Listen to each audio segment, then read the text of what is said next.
అందరూ షాక్ అయ్యాము. తను అలాగే షాక్ అయింది బాబు. ఆవిడది షాక్ అవడం, తను కవిత లేని విషయం తను తెలుసు కదా. అవును కదా, అది నిజమే కదా. నువ్వు షాక్ అయ్యా కదా. అది ఆడపిల్ల దగ్గరికి వచ్చి ఏమైనా కవితతో ఉన్నామని అడిగి సడన్గా కలుగుతుందండి అని కనిపించి అవుతుంది కదా. ఎందుకు తప్పుడు అవుతాం.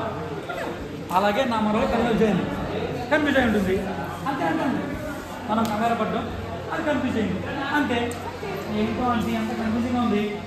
అమ్మా రండి, సమయం అయిపోతుంది. రామే వేస్తే పోతావు. రెడీ, ఇది మాట.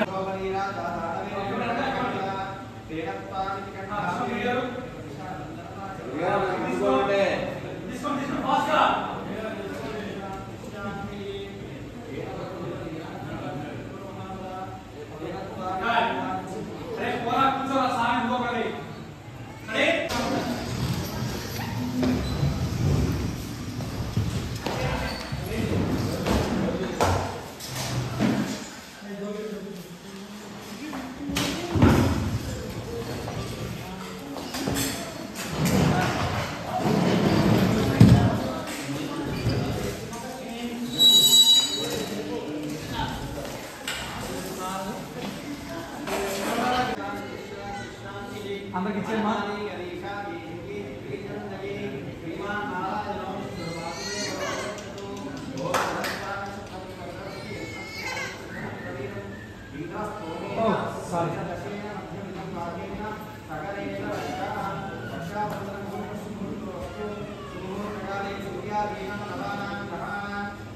విజయ్ కట్టండి, మీ ఆవిడ కట్టి విజయ్ గారు.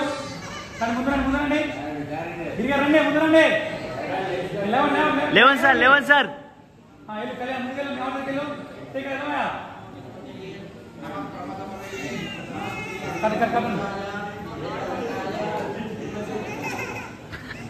బాగా ఉంది. ఆరోగ్యంగా ఉన్నాడు అన్న సంతోషమైన ఉంటుంది.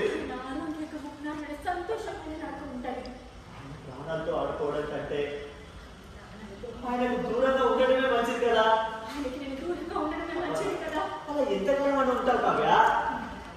ఒకటి, ఆయనంతటా ఆయన నిజం తెలుసుకునే వాళ్ళకి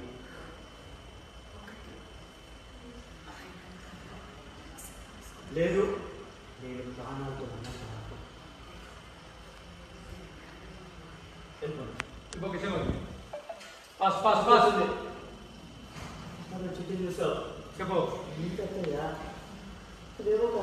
కారణం మీరే. గతంలో మనం ఇద్దరం భార్యాభర్తలం. మీరే దుగ్గిరాలేంటి వారసుడు అంటూ తన గతాన్ని చెప్పమంటారా? ఇలా నిజం చెప్తే తప్ప ఆయన ఆగడు. అది నిజం చెప్పిన మరుక్షణం ఆయన పరిస్థితి ఏంటి? ఆయన ప్రాణానికి ఎంత ప్రమాదమో ఒక్కరైనా ఆలోచిస్తున్నారా? చెప్పేదంతా నిజమేనే, మేము ఒప్పుకుంటాం. అలా అని వాడు దేశం వదిలేసి వెళ్ళిపోతుంటే ఏమి పట్టణాన్ని చూస్తూ ఎలా ఉండగలా? వాడిని శాశ్వతంగా దూరం చేసుకోమంటావా? పోనీ అలా వాడికి నువ్వు దూరంగా ఉండగలవా?